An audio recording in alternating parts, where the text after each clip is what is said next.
Greetings, everyone. Welcome to another one of our Free Friday community classes right here on the YouTubes. And this week, I'm very, very excited to be sharing with you a little bit about the magic and medicine of Linden. We just recently wrapped up a month-long community journey with this incredible tree and learned so much and connected so much and experienced just so much magic and medicine that I am brimming. I'm excited to share with you. So, a little overview of where we will go in today's class. First, some botany, then some etymology, because I love looking at the names. We'll talk about medicine, crafting remedies, some folklore, a bit of magic, and then we will end with the spirit of Linden and then talk a little bit about journeying with these plants. So, let's get started, shall we, with botany. So first, linden trees belong to the genus Tilia, and they are deciduous trees. Really, they're probably most famous as city planters because they're very low maintenance, they grow very quickly, and they have these just incredibly beautiful heart-shaped leaves, which you can see here in the photo, very fragrant flowers, very smooth bark, just beautiful shade trees. Here where I live in Salt Lake City, this is probably the most common city forestry tree that's planted. We have tons and tons and tons of linden here, 3 different species actually, kind of all over the city. Linden is native to the temperate regions of the northern hemisphere, including Europe, Asia, and North America. So they are right at home over here. Linden is a member of the Malvaceae family. So they have some interesting familial botanical relations with cotton and okra and marshmallow, and the one that surprises people the most, Theobroma cacao. So in my work, linden is very much the cacao tree of the States, right? This is a tree that mirrors so much of cacao medicine in so many ways, which you will see as we go on. So hopefully that piques your interest and gets you excited. I wanted to mention that in some bits of botanical study, kind of more contemporary, the trees are also listed as being in the genus Tiliaceae. I don't particularly like that one as much as I like having them be part of the Malvaceae family, just because the demulcency, the medicine, the cardiovascular relationship between all the shared plants just makes sense to me. So that genus of Tilia, by the way, encompasses approximately 30 species of linden trees, and most of them exist in Europe and North America. So a few that I know of, there are 3 that grow really commonly here where I live, but there are 5 that will grow. And these are the 5 that I also think are the most common throughout Europe and North America. So the first is Tilia cordata, and cordata just means like small heart, right? So this is a small leafed linden. And then we have Tilia europaea, the European lime blossom. We have Tilia americana, which is the basswood or American linden, and Tilia tomentosa or silver linden, and of course Tilia platyphyllos, the large-leafed linden or large-leaf lime. So if you look here at the image of the leaf structure, you're going to see a few things. First, the linden leaves are characteristically heart-shaped, right? This is what makes this tree so easy to identify. They have those serrated edges, and you'll notice that little pointy tip. They're usually around 6 to 20 centimeters long, and they're arranged alternately on the branches. So there's not really other trees that are easy to mistake for linden, especially when we get into other structures. But that alternate arrangement on the branch really will seal the deal if you're not sure. The leaves are deciduous, so they will turn yellow in the fall and turn those pretty colors before the tree releases them and lets them go. And this is, of course, a very opportunistic time to do some deep release magic. The flowers of linden trees are small, but they're incredibly fragrant. They have these kind of pale yellow to white colors. They appear in clusters that we call cymes, and they usually bloom in most temperate places, late spring to early summer. Where I live, it's usually the first week of June. But this year, 2024, they didn't actually flower until the third week of June. So they were much, much later than usual.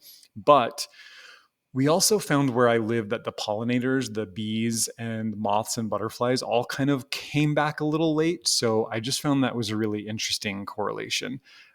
Each of the flower clusters, and this is very, very important, is accompanied by what looks like a little pale green, long, slender leaf, but that's actually not a leaf, it's a bract. And that bract helps with the dispersal of seeds.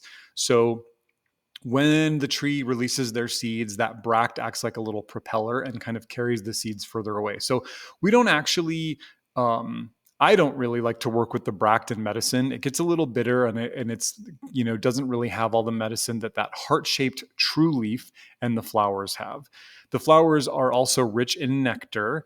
And, when you have the opportunity to stand underneath a blossoming linden tree, you will just hear the buzz of bees experiencing this plant. They do fruit. So the fruit of the linden tree is this tiny little round capsule, which we call a nutlet, right?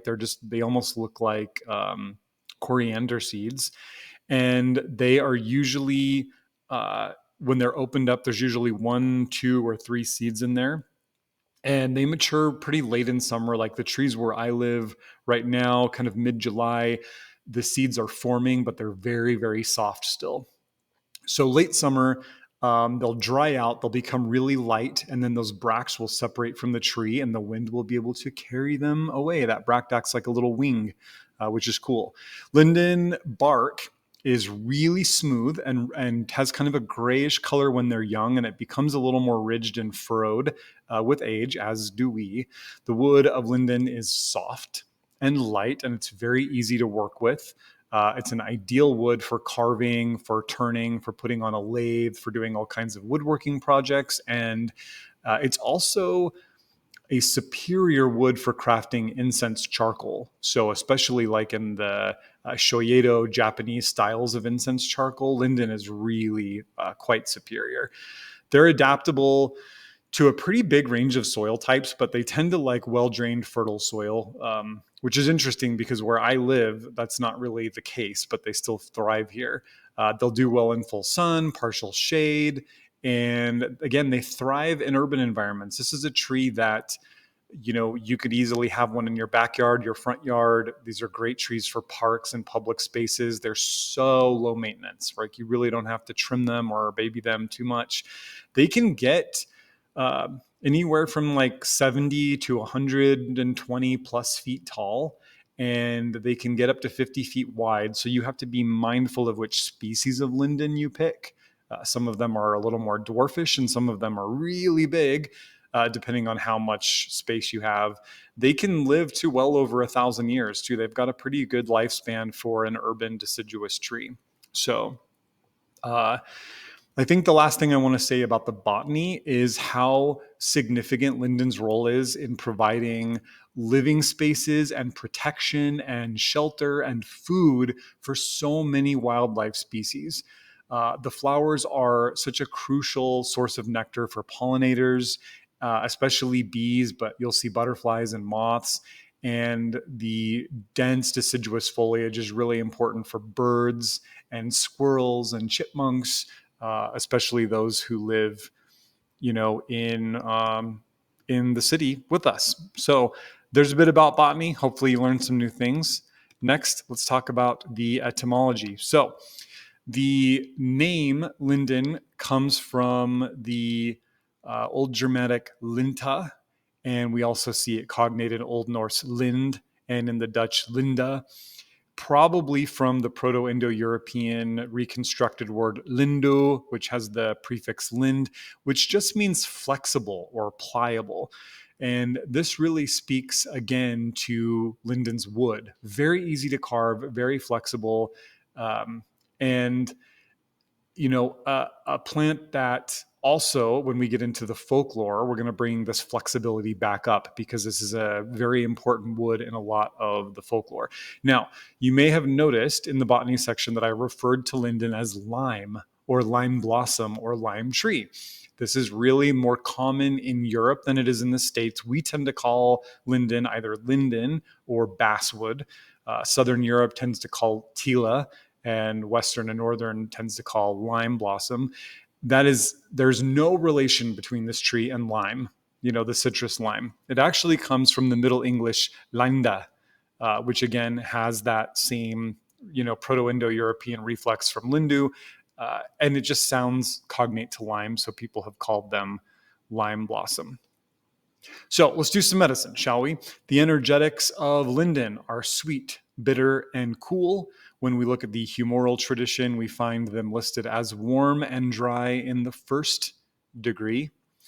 The actions are antispasmodic, anti-inflammatory, demulcent, anxiolytic, cardiotonic, nervine, diaphoretic, diuretic, and antidepressant. The parts we work with are the leaves and the flowers. Again, that is the true heart-shaped leaf, not that long kind of pale green bract. And then the flowers at the peak of their opening. So a few of my favorite ways to work with linden. And again, this is a crucial tree for my medicine practice. I work with linden so much here in the apothecary, not only because they're a local plant for me, but because they speak so much to the medicine that we need. So first and foremost, linden is an exceptional cardiovascular tonic. Everything from atherosclerosis to high blood pressure to low blood pressure to arrhythmia to stress and anxiety induced heart palpitations to cardiovascular tone to blood flow. In the same way that a lot of people think about hawthorn, and with hawthorn, we always want to combine flower, leaf, and berry to get that full medicinal profile. I think about linden. Pretty much if there's a cardiovascular problem at all, I'm probably going to have linden be some part of that formula. May not be the biggest part of the formula, may not be the loudest voice in the formula, but linden is going to be there for sure.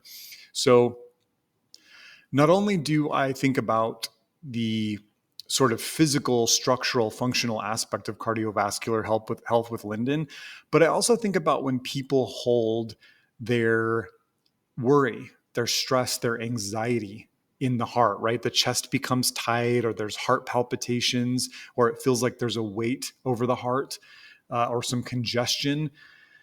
Linden is really such an incredible ally for that. So please remember this tree, often overlooked in contemporary herbalism, which is just ridiculous because this is such an incredible medicine.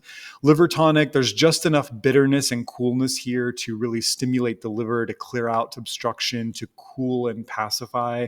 So we love that. There is a little bit of digestive effect here. I tend to think of linden in the same way that I think about chamomile when we think of them as digestives, right? That it's more about when we're holding stress or anxiety or worry in the gut. And when there's tension in the digestive system, when there's cramping or tightness, these are all opportunities to bring in an herb like this that will has a little bit of bitterness, but is really going to just relax and release the whole system and let everything move more efficiently. Linden is fantastic for headaches. I really like this ally combined with a couple of other herbs for ocular migraines. Really think about stress-induced migraines. And I would also think about linden for what we would call in Chinese herbalism like a deficiency headache, a deficiency migraine, which, oftentimes as a yin deficiency or a qi deficiency, but this is such a demulcent, sweet building plant that when there's a deficiency headache pattern, here's an opportunity for us to work with a more bioregional herb through the lens of TCM assessment or diagnosis, which is always cool. Linden's great for cold and flu. The diaphoretic action of this plant makes them really effective for day one. So like when you get that little hit, like, oh, I think maybe I'm coming down with something. I don't feel very good. You're not like full blown sick, but what's you're experiencing is like the skin aches and you're a little foggy and you're kind of fatigued. And that's the influence of the cold kind of moving from the outside of your body to the inside, from your respiratory system into your core. Linden is a really great ally to just start working with heavily on that first day. I personally would probably include other strong, local diaphoretic and antiseptic herbs like yarrow and sage. Like I would do linden, yarrow, sage, no problem. Might add bone set if there's some heat sign. But if linden is all you have access to, and this tree is so prolific in giving in medicine, it's fantastic. Last but not least is sleep. And I really think about adding linden to sleep formulas when there are emotional, heart-centered things that are preventing us from sleeping. We're going through some emotional stuff. The emotions are heavy. We lay down to sleep at night and there's a weight on our chest, or the emotions get really intense when we become vulnerable for sleep. Linden is pretty incredible. So a couple ways to work with medicine. If you want to potentate that diaphoretic effect, so if you're using tea, or you're working with linden for that day one cold and flu response, do really hot tea, with the leaves and the flower. That's exceptional. Tinctures are great. Linden tinctures up beautifully. I do the whole thing together. So the leaves and the flowers are in my linden tincture. I don't separate them out. It's just too much work. Plus they just play well together. So tinctures are great. And you will also get, if you do a menstruum that is, let's say, 30 to 40% water, 60 to 70% alcohol, that will be enough water for a 2 to 3 week maceration that you will extract all of the mucilage from the linden. So I really like tinctures for this plant. And another really fun way to work with linden, because of the incredible aroma of the flowers. I know that not everybody loves the way linden smells. I love it when our city blooms with linden. I mean, the whole city just smells like linden blossoms for 2 weeks, and I love it. But I know there are some people who hate it. But if you do like it, do an oxymel. Do a vinegar and honey extraction of the linden leaves and flowers, or do just a honey, an infused honey. So nice. You can then just add that to your tea, to sweeten your tea. If you don't do honey, you can do an agave base. That's totally fine as well. So just a few ways that we can work with linden medicine. So now we're going to talk about just a bunch of folklore. I want to tell you a bunch of stories, and I have some of them listed out here, but I'm probably going to go off script and just tell you the ones that I want to talk about. So first is a story of this Greek Oceanid goddess Philyra, right? And she was mother to an illegitimate son after hooking up with Kronos, or in other stories, she was assaulted by Saturn, taking the form of a horse. It kind of just depends on what version, but I definitely prefer the Kronos version more for obvious reasons. So their child was born half human, half horse, aka Sagittarius. And according to Birol, Sagittarius is the ruling sign of this particular tree. That all makes sense, right? So the appearance of the child was so disturbing to Philyra, and it caused her so much emotional turmoil that she was begging the gods to transform her, to take her out of her human Oceanid goddess misery. And they did. They turned her into a linden tree. And so she's in the form of linden tree, and her little half human, half horse son, Sagittarius son, grows up to become Chiron, right? And he is, of course, the wounded healer of Greek mythology. It was Chiron who taught the herbal arts to the healer god Asclepius. So there's a lot to meditate on here, about Philyra going through what she goes through, being the mother of the wounded healer god, being turned into linden. All of that is very interesting to me.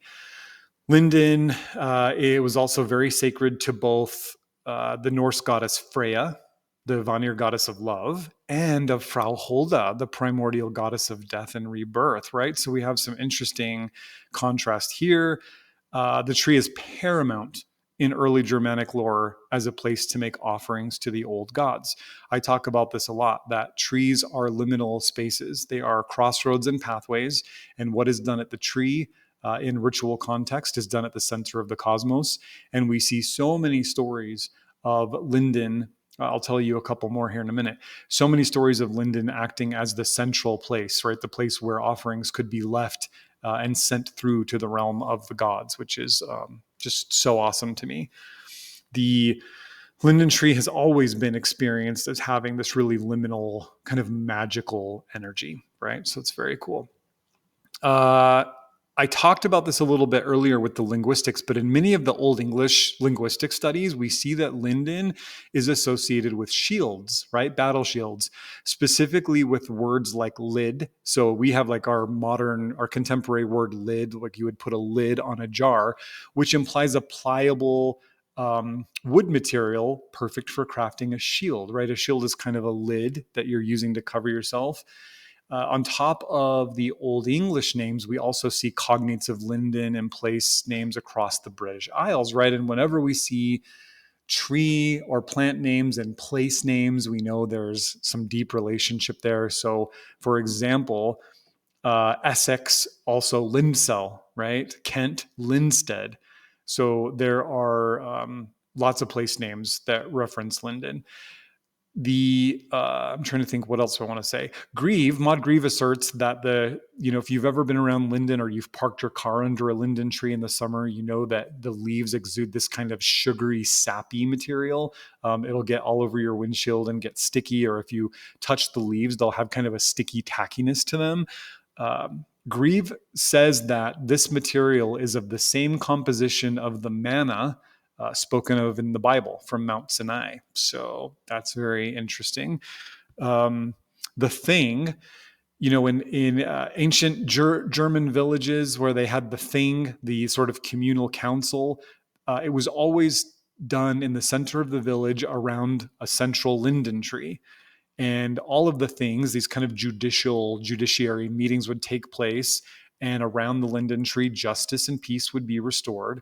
And for that reason, when we get into the magical lore, we see that linden is an ally that helps unearth buried truths, right, to restore peace and justice. What else? Oh, in Ovid, he tells the story of Baucis and Philemon. I love this story. In Metamorphoses, right? In Ovid's Metamorphoses, the story of Baucis and Philemon. And they are translated respectively into a linden, Baucis into a linden and Philemon into an oak, after showing exceptional hospitality to Zeus and Hermes, right? So Zeus and Hermes are having this argument over, could they walk through the world looking like mendicants, looking like, poor beggars, and still receive the hospitality and the grace afforded to them by their devotees when they were in their godly states. And, I think Hermes was saying, I do believe in them. I think that they will see us and they will have pity on us and they will take care of us. And Zeus was saying, I don't think they will. If they don't know we're gods, they won't treat us with any respect. So they had this little bargain. And they went house to house, and Zeus was being proved right, and everybody was turning them away and kicking them out and telling them to get lost until they came to the humble home of Baucis and Philemon, who treated them like gods, treated them like guests, let them in, washed them, offered them fresh food and water and clothing. And so, as an act of blessing and a gift of immortality, they were translated into a linden and an oak who grew next to one another. There is some really cool lore around linden and dragons. The Scandinavian kind of mythic hero Sigurd bathed in the blood of a dragon to give him power to deflect all incoming arrows, right? So everywhere on his body where the dragon blood touched acted like a shield. So if an arrow hit there, the dragon blood would defend it. But he did this charming rite under a linden tree, and he didn't notice that one of the large heart-shaped leaves of the linden came down and stuck to his body over his chest, and it prevented the blood from coating that place. So when he was in battle, probably the person he was fighting saw that weak spot, and they were able to penetrate him, I think, with a knife. I think they stabbed him. But in lots of Northern and Western European plant lore, linden is considered to be the resting place of dragons, and that you have to be mindful when you walk into the shade of a linden tree lest you disturb the nap of a dragon. It's attested actually in the folklore so much about the dragons that there was a huge amount of time when dragons were colloquial called linden worms, right? Like the worms, the giant worms that lived under a linden tree, which is very cool. Linden is a really sacred tree in Slavic mythology. It's actually the national emblem of a few countries, Czech Republic, Slovakia, Slovenia, Lusatia. In Slavic Orthodox Christianity, linden wood is kind of the preferred wood that the icons should be painted on. In northern China, the Bodhi tree does not grow, right? The climate's wrong. So linden in the folklore has taken the place of Bodhi as the tree under which the Buddha attained enlightenment, which is interesting. And I think that's where we will wrap that bit up, but we still have more to talk about. So in the folklore, we see that linden is also deeply connected to the fair folk, the fairies, the good neighbor, the gentry, the people of peace. So, the caution is there that when we are working with or around or under linden, we need to be mindful that it is a sacred passing place for the good folk between their world and our world. But for those folks who do work with the fae, the linden is an exceptional place to do that kind of work. There is a lot of connection between linden and love. So there's a lot of charms and folklore around this being the sort of penultimate tree of lovers. So you can take someone you love on a date and sit under a linden tree and have a picnic and ask for the blessings of that tree on your relationship. We mentioned earlier justice, that linden will help dig up the hidden truths of things to create justice. And of course, so much folklore around doing deep heart work, which is very important. So the spirit of linden, for me, is always one of cooling, softening, and pacifying the heart. Linden is the most gentle and sweet and patient and loving medicine, while also being just so incredibly mysterious.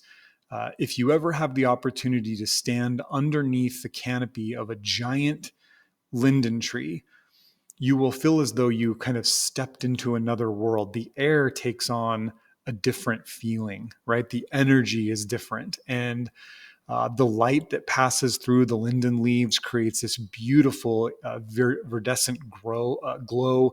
And this is really a tree that we're so fortunate to have in North America, because linden carries with it so many of the powers and the virtues that are usually ascribed to trees that don't grow here, like where I live, like ash and rowan and elder and hawthorn. We do have elder and hawthorn and mountain ash, but not in abundance like we do linden. So, this tree for me in the West is just so important and is so powerful at softening the heart and helping us to open up and to do this work and to perceive liminality, to look through the hedge, to soften our heart so that we can perceive the things that are usually unperceived. So I really encourage you to connect with this plant. As I mentioned earlier, over on our Patreon community, we do a plant spirit journey every single month. It starts the day after the new moon and runs for the entire lunar cycle, and we sit with one plant, doing guided meditations and rituals and working with medicine. And really, it's an opportunity to learn directly from the plants. So over on Patreon, there's a huge library of plant spirit journeys that you can take anytime, and then new one every month that we take as a community. And it's just really lovely way to learn directly from the plants. So much of how I work with this tree has been given to me directly by the tree, right? Because of this deeper work that we do. So you are welcome and invited to come over and join us. It's an incredible community and it's so much fun. You also get access to all of my courses and our monthly advanced classes and community, and it's just super cool. So with that, thank you guys so much for hanging out and learning a little bit about linden with me. I hope this will inspire you to get to know this plant a little bit more. And I hope you'll come join us for our next community plant spirit journey. Until then, peace and blessings. Take care. I'll see you soon.